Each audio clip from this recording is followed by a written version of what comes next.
Hey friends, welcome back to my YouTube channel Finance Fortune. My name is doctor Hardik Shah. दोस्तों, जैसे मैंने कि बोला था कि आईपीओ की सीज़न एक ब्रेक के बाद ऑलरेडी शुरू हो चुकी है। आज एक आईपीओ ओपन हो चुका है श्याम मेटालिक्स, और उसके साथ साथ दूसरा एक आईपीओ भी आज ही ओपन हुआ है। आईपीओ का नाम है सोना बीएलडब्ल्यू प्रिसीजन फॉर्जिंग लिमिटेड। दोस्तों, ये कंपनी की डिटेल में आपके साथ शेयर करने वाला हूँ। कंपनी के फाइनेंशियल्स के बारे में आपके साथ डिटेल में बात करने वाला हूँ। उसके साथ साथ कौन कौन से एडवांटेजेस और डिसएडवांटेजेस ये कंपनी के साथ जुड़े हुए हैं वो भी आपके साथ में बात करने वाला हूँ। और लास्ट में मैं अपना रिकमेंडेशन देने वाला हूँ कि क्या आपको आपके पैसे ये पर्टिकुलर कंपनी के आईपीओ के अंदर लगाने चाहिए कि नहीं लगाने चाहिए। दोस्तों, अगर अभी तक आपने मेरे चैनल को सब्सक्राइब नहीं किया हुआ है तो सब्सक्राइब बटन को क्लिक करो और बेल आइकन को दबाना मत भूलना, ताकि जितने भी मेरे फ्यूचर के वीडियो आने वाले हैं उसका नोटिफिकेशन आपको पहले मिल जाए। तो फ्रेंड्स, चलिए शुरू करते हैं आज के आईपीओ का ये एनालिसिस। जो कंपनी का नाम है वो है सोना बीएलडब्ल्यू। दोस्तों, शुरुआत मैं करने जा रहा हूँ कंपनी के ओवरव्यू से। कंपनी की शुरुआत हुई थी 1995 के अंदर। It is one of the leading automotive technology companies in India. दोस्तों, ये जो ऑटोमेटिव कंपनीज हैं, ऑटोमेटिव टेक्नोलॉजीज़ हैं, मतलब जो इलेक्ट्रिक व्हीकल्स हैं या अपने जो नॉर्मल ऑटो पार्ट्स जो बनते हैं, राइट, ये पर्टिकुलर कंपनी उसका जो प्रोडक्ट होती है वो प्रोडक्ट बनाने में कंपनी का कारोबार है। As per the CRISIL report, it is among the top 10 auto component manufacturers. Friends, company की जो मैन्युफैक्चरिंग फैसिलिटीज़ है वो कुल 9 जगह पर है। मतलब इंडिया और यूएसए और चाइना और मैक्सिको, ये 4 ऐसी कंट्रीज़ हैं जहां पर मिलाकर इन लोगों ने अपनी मैन्युफैक्चरिंग कैपेसिटी को ऑलरेडी बढ़ाया हुआ है। मतलब एक चीज़ तो कंफर्म है। और ये पर्टिकुलर कंपनी का जो मैन्युफैक्चरिंग प्लांट है, जो मैन्युफैक्चरिंग कैपेसिटी है वो बहुत अच्छी है। उसके साथ साथ रिसेंटली एक डेवलपमेंट बहुत अच्छा हो रहा है इलेक्ट्रिक व्हीकल्स के बारे में। अभी सभी जगह पर सभी लोगों का ऑटो सेक्टर की जितनी भी कंपनियां हैं उन सारी कंपनियों का फोकस एक जगह पर आके अटका हुआ है कि अभी वो लोग कैसे और किस तरह से इलेक्ट्रिक व्हीकल्स को मार्केट में लाए।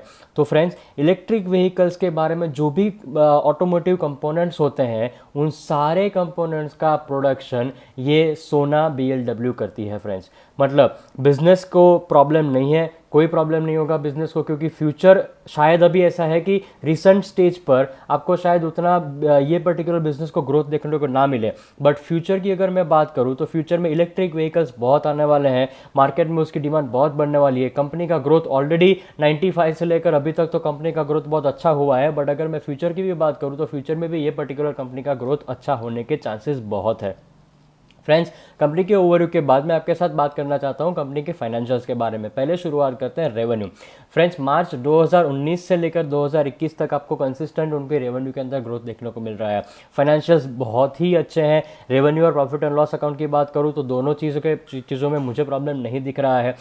मार्च 2019 में 7,000 मिलियन का रेवेन्यू जनरेट हुआ था, which is increase to 10,437 million. और मार्च 2021 के अंदर उनका जो रेवेन्यू अभी निकल के आया हुआ है वो है 15,686 रुपये, 15,686 मिलियन का रेवेन्यू निकल के आया हुआ है। फ्रेंड्स, इसके साथ साथ मैं आपके साथ प्रॉफिट आफ्टर टैक्स की डिटेल शेयर करूं तो मार्च 2019 के अंदर they have a profit of 1731 million, which is increase to 3603 million in March 2020। और मार्च 2021 सबको पता है पेंडेमिक की वजह से बहुत सारे बिजनेस को इफेक्ट हुआ है, और ये एक पर्टिकुलर कंपनी भी उसमें से बाकात नहीं रही है। उनका भी प्रॉफिट बहुत कम हुआ है, 2151 का प्रॉफिट आफ्टर टैक्स निकल के आया हुआ है। फ्रेंड्स, अगर मैं कुछ और फाइनेंशियल डिटेल की बात करूं तो जो कंपनी ने प्राइस बैंड रखा है, प्राइस बैंड पर अपर प्राइस बैंड ऑफ 291, कंपनी का जो पी रेशियो निकल के आया हुआ है वो 77.39 टाइम्स। मतलब ये एक बहुत ही बड़ी चौंकाने वाली मेरे लिए कंसर्न हम बोलते हैं ना कि ये बहुत बड़ा इंपॉर्टेंट पॉइंट यहाँ पर हो रहा है, क्योंकि पी रेशियो ये पर्टिकुलर कंपनी का 77.39। हाँ, मैं ये भी बोल रहा हूँ कि इंडस्ट्री पी भी महंगा है। मतलब कंपनी का वैल्यूएशन तो बहुत ही महंगा दिख रहा है। जो ये पर्टिकुलर पी रेशियो के ऊपर अगर मैं इन्वेस्ट करने का सोचूं तो मेरे लिए बहुत डिफिकल्ट हो जाएगा। इंडस्ट्री पी भी, इंडस्ट्री के अंदर कौन कौन सी कंपनी है, भारत फोर्ज, बॉस, देन मदरसन सुमी, ये सारी ऐसी कंपनीज हैं जो इंडस्ट्री के अंदर बिलोंग करती है और मार्केट में ऑलरेडी लिस्टेड है। तो उनकी कंपैरिजन में अगर मैं देखने जाऊं तो शायद ये पर्टिकुलर कंपनी का जो पी रेशियो निकल के आया हुआ है बहुत ही एक्सट्रीम लेवल पर बहुत ही महंगा निकल के आया हुआ है। इंडस्ट्री पी 60 है। कंपनी का जो ईपीएस निकल के आया है वो last year 3.76, which is very low. मतलब ये पर्टिकुलर कंपनी का भी ईपीएस बहुत लो है। उसके साथ साथ अगर मैं आपको कंपटीटर की भी बात करूं तो कंपटीटर का भी ईपीएस बहुत कम है। मतलब ऐसा नहीं है कि कंपटीटर बहुत अच्छा ईपीएस दे रहा है, ये बहुत कम दे रहा है। हाँ, एज पर कंपैरिजन अगर मैं दूसरे कंपटीटर की बात करूं तो इनका ईपीएस बहुत लो है। और पिछले 3 साल की एवरेज अगर मैं बात करूं तो 5.10। रिटर्न ऑन नेटवर्थ अच्छा है, कोई प्रॉब्लम नहीं है। 17% का आपको रिटर्न ऑन इक्विटी दे रहा है, मतलब that is no problem in that. पिछले 3 साल की एवरेज अगर देखने जाए तो 35% का रिटर्न ऑन नेटवर्थ है। फाइनेंशियल्स में मेरे लिए बहुत बड़ा कंसर्न ये क्या है कि जो 291 की जो प्राइस रखी है उन लोगों ने, वो एक्सट्रीम लेवल पर बहुत हाई है। शायद वो लोग 250 260 के आसपास का भी प्राइस रख सकते थे, क्योंकि ये प्राइस पर, ये पी रेशियो पर, ये वैल्यूएशन बहुत ही महंगा है। आगे बढ़ते हैं फ्रेंड्स। कंपटीटर्स मैंने ऑलरेडी बताया, मदरसन सुमी उसका पी रेशियो आप देख लो 72, भारत फोर्ज उसका P ratio 88.77, boss 92.46, Sundaram Clayton 23.30। EPS सामने देख लो कि आपको बॉस और सुंदरम का ईपीएस इसलिए ज़्यादा दिख रहा है क्योंकि उनकी मार्केट वैल्यू बहुत ज़्यादा है। बॉस का एक शेयर अगर आप लेने जाओगे तो 15,000 के आसपास का शेयर आता है। सो डिपेंड ऑन दैट ईपीएस उनका बहुत बड़ा है। पर अगर मैं कंपटीटर्स के साथ ईपीएस के कंपेरिजन करने जाऊँ तो ऑन एन एवरेज सारे players with in the industry उनका ईपीएस ऑलमोस्ट सिमिलर चल रहा है। फ्रेंड्स आगे बढ़ते हैं। आईपीओ की डिटेल मैं आपको शेयर कर रहा हूँ। आईपीओ ओपन हो गया, आज ही ओपन हो गया है, 3 दिन तक ओपन रहने वाला है, 14, 15 एंड 16। आईपीओ का जो प्राइस बैंड रखा हुआ है जो 285 से लेकर 291 तक का रखा हुआ है।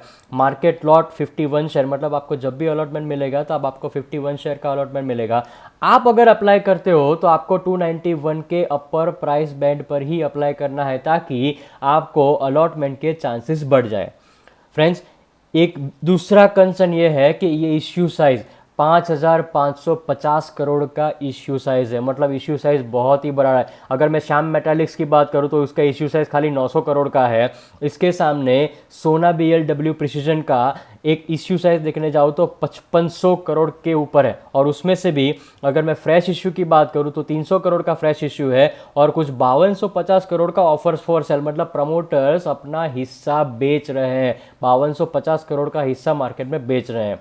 तो फ्रेंड्स ये तो हो गई आईपीओ की डिटेल। अगर कुछ एडवांटेजेस और डिसएडवांटेजेस की बात करूँ तो एडवांटेज के अंदर पहला एडवांटेज ये है कि one of the leading manufacturers and suppliers of the global EV market, electronic vehicle market, इनका रीच ग्लोबल लेवल तक है और बहुत अच्छा रीच है। Large product portfolio. Third advantage is diversified across automotive, geographics, vehicle segment and customers, मतलब इनके customers भी बहुत सारे हैं। ये एंड टू एंड सप्लायर्स को भी मतलब प्रोडक्शन के लिए प्रोडक्ट प्रोवाइड करते हैं, एज वेल एज ये डायरेक्ट कस्टमर को भी ये सेलिंग करते हैं। Strong R&D capabilities and consistent financial performance track record. अगर मैं कुछ डिसएडवांटेजेस की बात करूँ तो मुझे यहाँ पर एक बहुत बड़ा डिसएडवांटेज ये दिख रहा है कि इन्होंने अपने RHP के अंदर भी लिखा हुआ है कि our business largely depend upon the top 10 customers, मतलब इनका जो बिजनेस है ना वो टॉप 10 कस्टमर्स, मतलब जितने भी, अगर उनमें से कोई एक कस्टमर या दो कस्टमर भी उनके ऊपर नीचे हो गए, चले गए, या कोई दूसरे कंपटीटर के पास चले गए तो इनके प्रॉफिटेबिलिटी के ऊपर बहुत ही बड़ा प्रॉब्लम हो सकता है। दूसरा डिसएडवांटेज ये है कि our business, it is written in the RHP कि our business is dependent on the performance of the automotive sector globally, including in our key market such as US, Europe, India and China. अगर ये conditions मतलब वो कुछ affect हुई, ये particular country के अंदर कुछ ना कुछ कंडीशन ऊपर नीचे हो गई तो उनका बिजनेस इफेक्ट होने वाला है। फ्रेंड्स मेरे लिए कंसर्न खाली एक ही चीज़ था, जो प्राइस वैल्यूएशन अभी जो उन लोगों ने दिया हुआ है 291 का, पी रेशियो बहुत ही एक्सपेंसिव है, वैल्यूएशन बहुत ही महंगे हैं। मैं क्या करने वाला हूँ मैं आपको बता रहा हूँ। क्या आपको आपके पैसे ये पर्टिकुलर आईपीओ के अंदर लगाने चाहिए कि नहीं लगाने चाहिए? फ्रेंड्स मेरा सिंपल रिकमेंडेशन ये है कि मार्केट में अभी शायद लिस्टिंग डे के ऊपर आपको शायद जो एक्सपेक्टेशन होती है कि भाई मेरा पैसा डबल हो जाएगा, या डबल नहीं तो 50% का रिटर्न मिलेगा, 25% का रिटर्न मिलेगा, 30% का रिटर्न मिलेगा, फ्रेंड्स शायद वो भी कहना थोड़ा डिफिकल्ट हो जाएगा क्योंकि वैल्यूएशंस बहुत महंगा है, number 1। Number 2, issue size 5500 crore का है। मतलब मेरे लिए तो एक चीज़ है कि जितने लोग अप्लाई करेंगे majority of the people will get the allotment. हम लोग बोलते हैं ना अलॉटमेंट नहीं मिलता, अलॉटमेंट नहीं मिलता, अलॉटमेंट नहीं मिलता। फ्रेंड्स, ये एक ऐसा आईपीओ है जहां पर आपको अलॉटमेंट मिलने के चांसेस बहुत ही बढ़ जाएंगे, क्योंकि इश्यू साइज बहुत बड़ा है, राइट। और बहुत सारे लोग भरेंगे, नहीं भरेंगे, that is again a question mark. So मेरे लिए अभी एक कंसर्न है कि मैं वैल्यूएशन के बेसिस पर, अगर मुझसे पूछोगे तो मैं ये पर्टिकुलर आईपीओ के अंदर इन्वेस्टमेंट नहीं करूंगा। पर हाँ, कोई ऐसे लोग हैं, मैंने बहुत सारे ऐसे लोग भी देखे हैं जो आईपीओ के अंदर इन्वेस्ट करेंगे, लिस्टिंग गेन के लिए उनको कोई मतलब नहीं होता है। मेरे लिए एक चीज़ है कि मेरे लिए लिस्टिंग गेन में अगर 35% से लेकर 50% मिल जाता है तो मैं वहाँ से निकल जाऊँगा। पर अगर कोई ऐसे लोग बंदा है या कोई ऐसे इन्वेस्टर है जिनको लिस्टिंग के लिए नहीं पर लॉन्ग टर्म के लिए अगर वो रखना है, तो this is one of the wonderful IPO that you can hold it for a long period of time. Long period मतलब मैं 3 साल की बात कर रहा हूँ, 2 से 3 साल तक, क्योंकि फ्यूचर में इलेक्ट्रिक व्हीकल की बहुत ज़रूरत पड़ने वाली है। पेट्रोल के प्राइस आप देख रहे हो। सो इसके बेस पर मैं बोल रहा हूँ कि लिस्टिंग गेन के लिए अप्लाई मत करना, पर अगर आपको इन्वेस्टमेंट करना है, लॉन्ग टर्म के लिए इन्वेस्टमेंट करना है, then this is one of the best set.